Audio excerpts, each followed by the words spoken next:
Guest that's in studio. It's my sister-in-law, Catherine Rudolph, hanging out. She has her Seawall Church on. We're going to be talking about some events that are coming up. There's a really cool event. It's about, I guess it's actually, I was going to say a month away, but it's not. What do we have going on? No, just about 10 days away right now. It's our very first event that we're doing for teenagers and for young adults at this new campus. So we're really excited about it. We've only been there since April, the end of April. And all of the first things that we get to do, services or a kids event, a youth event, those are always really exciting. So, just I guess about 10 days away from now.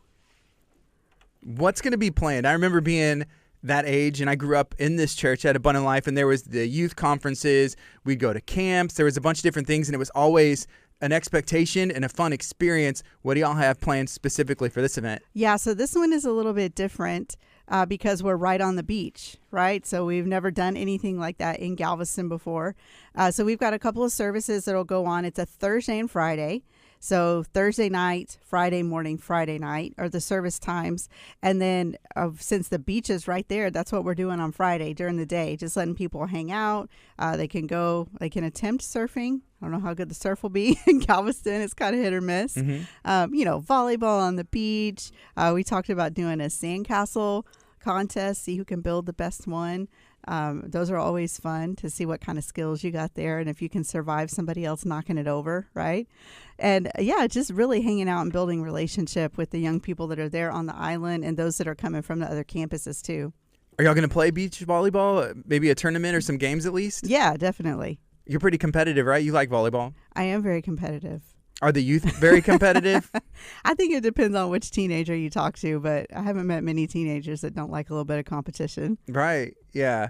And one of the unique thing about Seawall Church is it's on the seawall. Galveston's been there for, a very long time. There's a lot of history. Yeah. As far as we know, Seawall Church is the first church and building that's on the seawall there. Yeah, the very first one. So, we're making history just by opening the doors and being there. And a lot of people come just to see what it is because the building has been there for a long time. There's a lot of history just on the property. So we get guests that come in and just say, hey, we want to see, what's next. It used to be this, or I would come with my dad when it was this, when I was a little kid. And it's been really nice just to see the community. It's a very different vibe when you're in Galveston and just the community feel that's there and how everybody wants to be part of something that's new. And especially people that are just right there. We get tourists. We've had people, messages, hey, the service was great. I was here on vacation and we saw your doors open. And so we stepped in for one of the services. And that's a pretty cool thing to happen, just people walking by like that. But it's been an adventure so far. Who's invited to this?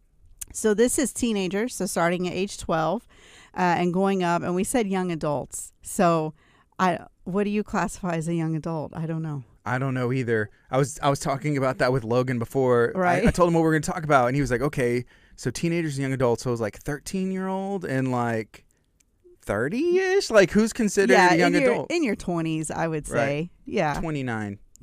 There you go. That's the cutoff. Yeah. And people will find out if it's for them. I think it's cool. Like, hey, if you consider yourself young or you want to have fun, maybe check in, see if this is for me or for you or whatever. Yeah, I think so. And it's just service. It's going to be people that are worshiping together. It's geared toward a younger crowd. So it's not going to be a traditional service. It's going to be loud. So if for some reason loud music bothers you, just bring some earplugs, right? Because you'll still be able to participate.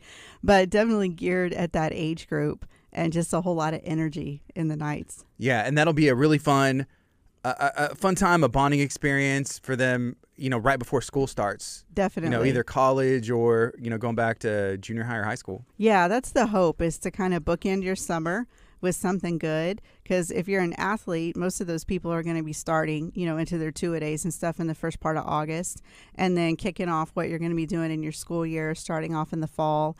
It's always a good way, right? If you have just a kind of a jump start into that to get your mind in the right place, your heart in the right place. And whether you're college, middle school, high school, everybody needs that. You need that community. You need that booster sometimes just to remind yourself who you are and who God's called you to be. There's going to be some speakers there. I think I've had the opportunity to hear all of them, the minister, but who's going to be talking? Yeah, so my husband, Joshua, is going to be speaking. He and I are kind of running the event. And so he speaks on Friday night. And Friday morning, the youth pastor from here, from Abundant Life, is going to be speaking. His name's Garrett Frazier. And then we're going to do a question and answer panel also that morning. And then on Thursday night, one of our friends out of San Antonio, his name is Brandon Fender, he's going to be speaking at that. So the teenagers went to camp, and he hosted a camp this summer. So they've already seen him. A lot of these young people have. Not everybody, I guess, depending on who comes.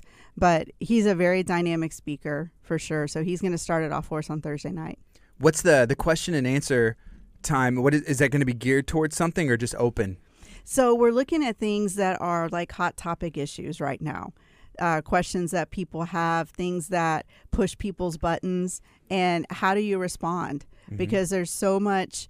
We were talking the other day, and I'm going to date myself here, but like when I was growing up, we didn't have Facebook, Snapchat, Instagram, text messaging, nothing like that. And information is just so readily available. And the next thing that drops, whether it's news or music or a political issue, anything like that, it's right there. And everybody knows it. Pretty much no matter what age you are, you have a taste of something going on in the United States, next door to you, and in the world. And so there are a lot of questions that can come up. And how do I respond to this based on my faith? How do I respond to this based on just being a Christian, in the world that I live in? And how do I live strong for God? So that's what we're going to do, is take some of those things that really push the buttons and say, this is what God's word says. As a young lady, as a young man, this is how you live.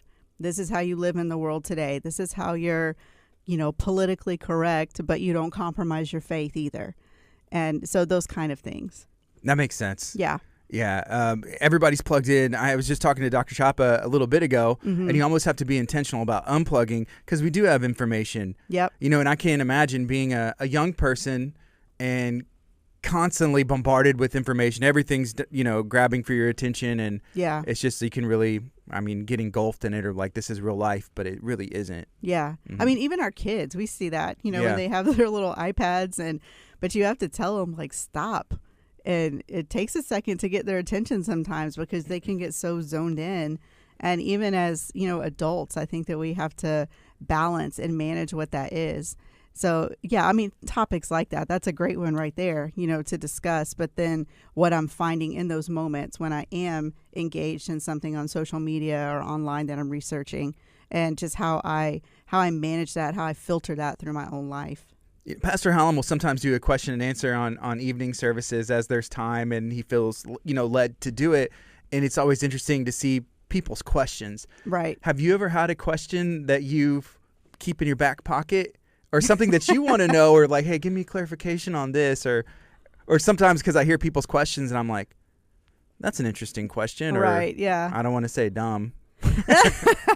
Never in a live setting. I don't think I've ever been the one to ask, one of the questions. Yeah, I would be getting asked the question. But so we'll do a lot of what we're doing will be some predetermined stuff. And then and that way we can question the people that are sitting on our panel to give some insight. And then we'll do some live questioning. So it'll be a little bit of both during that session.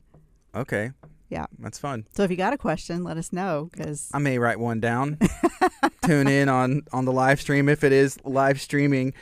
Are the kids excited? What's the feedback y'all have been hearing? Yeah, they're really excited about it. So at Seawall, this is our first youth event, young adult event, like I said. So it's just kind of getting the word out that we're doing something, because the church started on April the 24th was our first service that we held. And so from there on out each week, it's been letting people know that we're there.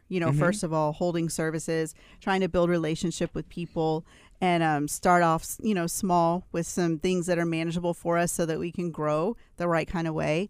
And so this is that first thing that we're doing with teenagers. So it's just that awareness. But there's a good energy in the church, because I think anytime that you do something for young people, whether it's kids or teenagers, everybody likes that, because there's just an energy that group of people bring to any event, right? And then our other campuses that Abundant Life has, from Alice outside of Corpus and Portland, both of them are right outside of Corpus Christi. They're bringing some people that are going to be here. I think a few people from the Spanish ministry here in Lamarck are going to be going down. And then, of course, our friends from San Antonio. So it's always fun when you get people coming, kind of traveling Right. in, getting a group of people together. It's just a real good energy. Oh, for sure. And I'm guessing some of these kids probably met up at camp before, or at different events in the past, so it'll be good to see friends and stuff like that. Yeah, and we do try to keep all of the campuses connected. This one here in Galveston is the closest one to the main, and everybody else is, 4 or 5 hours away, or, for instance, San Antonio, whatever. So any opportunity that we have to get, even if it's just 1 or 2 people, to get them together and keep that connectivity within the organization and what we're doing to grow churches, whether they're here locally or we're spreading them out across Texas, it's always fun to do that. Are there any memories that you have from camp or youth conferences growing up that kind of stick out to you? Yeah, I mean, any conference that I went to as a young person, I always went, and I didn't want to go. Obviously, you would go, you would meet friends. There was the competition of sports and all of that. But, in my heart of hearts, I wanted something different to happen for me.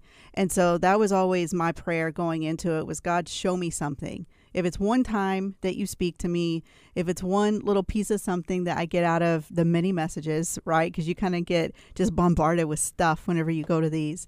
Let something stand out. Let something be usable for me and not just encouragement and information. That's always good, but I want something that will change my life. And if I put myself in that mindset and put my faith out there, then God always did. And so, yeah, I mean, there's so many moments in those conferences, whether it was that, I needed to play an instrument, or I needed to help in a certain area, or if I was just sitting and listening and part of the overall experience. I don't think that I went to anything where something different didn't happen for me. Mm-hmm. I think you go in expecting with, an expectation, I want to get something. Yeah. A lot of times, like even going to church, it's not a conference. It's the weekday. It's like Right. Wednesday night. You get kind of in that routine, Yeah. I guess. And so it's easy to fall into not being expecting of something to happen, right? Right. But that conference is different. But it's good to have that reminder, or like we should have that expectation all the time, or try to if it's possible. Oh, yeah. Mhm. I mean, it's like having a relationship with someone. If you're just, deadpan in it, yeah, that's my whoever, that's my best friend, that's my husband, that's my wife, whatever, then it gets old. It gets boring. People say they fall out of love, relationships fall apart. I was going to marry this person and then I didn't, but they were really meant for each other. So it's all about that. It's building that relationship. And so that comes into your attendance whenever you go to church or to conferences. And you definitely have to keep that expectation there. Yeah, I remember one time we had a youth conference here, and Audio Adrenaline came and played at Abundant Life in Lamarck, which was awesome. I remember that. And there was a bunch of, I don't know what other campuses they were from. I don't know if we just put advertisements out and people came and registered. Yeah, that's what we did. And then at the gym there was game. I can't remember what, but that was a really good time. That one was fun. Mm-hmm. I think I was like in 8th, maybe 7th, going to 8th or 8th grade. Yeah. About that time. But yeah, I have some memories that I'll remember forever from these conferences and youth experiences, and kind of help shift the way that your life is going to go. Yeah, they definitely do.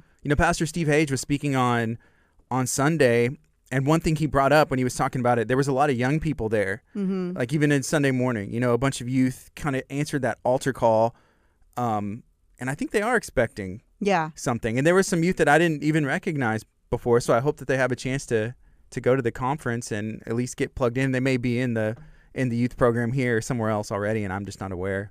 Yeah, I mean, but there's always new faces that are coming in. I know in our youth ministry here in Lamarck that's for the last maybe like 4 or 5 months, they've had a lot of new young people that are coming in. And I think some people it's so weird, still kind of coming back from the COVID experience. Yeah. And I mean, that did a lot more to people than we realize, I think, socially and just in their mental health and stuff. And so getting out, being around that, being in a service where you get ministered to and you don't just sit and put on a mask and try to socially distance. But, in church, it's about community, friendship, relationship, prayer, praying with someone, helping somebody else. And those things really, they wake you up in a different way, right? In your personality and in what you can see yourself doing in life. And so I think even for young people, there's been, an awakening, if I can say it like that, that's just been there with teenagers and college students as well. So we're just hoping to be a part of that. Can you walk me through the dates, the times, and what that is going to look like one more time? Yeah, so it's August the 4th and 5th. It's a Thursday and Friday. Thursday night, we kick it off at 7 o'clock. Brandon Fender is our guest speaker out of Living Way Church in San Antonio.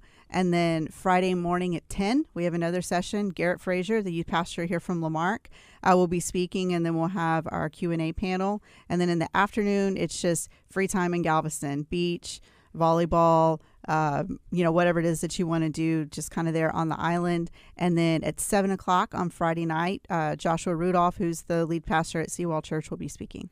So with it, the distance from Seawall, like 150 feet any direction, it's like you can get food. Oh, There's yeah. the beach. There's the beautiful Seawall Church, which is, if you haven't been, you need to go check it out.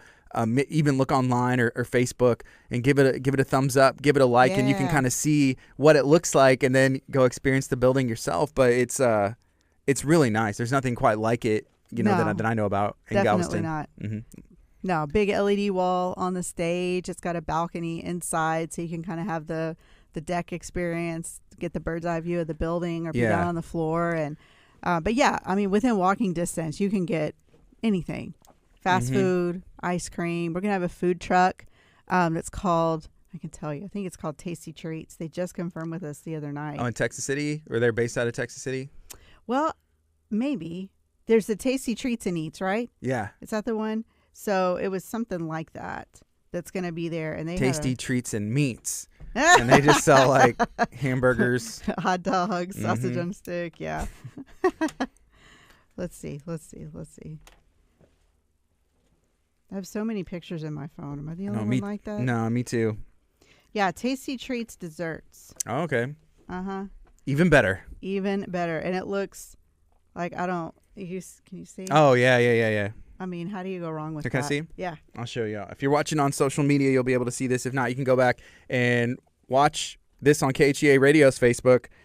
It looks delicious. So they're going to be there Friday all day on the property. Mm-hmm. Something that I've that I've noticed, but I remember growing up here, and a lot of, the only time you really swam together, especially as a teenager, was maybe at Discovery Camp, and everybody's wearing a shirt, running around, and you're just going down water slides, and that was it. Yeah. But here, I'm like, man, they're going to the beach in Galveston, having pool parties, at undisclosed locations. What? Making history, right? It's 2022, and this was not allowed whenever I was young. No, me either.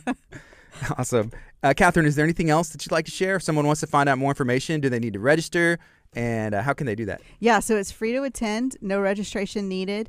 You can go to our Facebook, our Instagram page, like us, follow us. You can get updates and information there. You can share this with somebody. That's a really simple way to invite a friend. And just don't come alone. Bring somebody with you whenever you come out to the conference. Biggest thing is it's free. It's awesome. It's right there on the beach. Great things to do all around, and some amazing ministry at Seawall Church. Is there anything else you'd like to share? I think that's it for right now. All right. Yeah. Thank you so much, Catherine. Appreciate you. Yeah. It's KHEA Radio, 99.5 FM.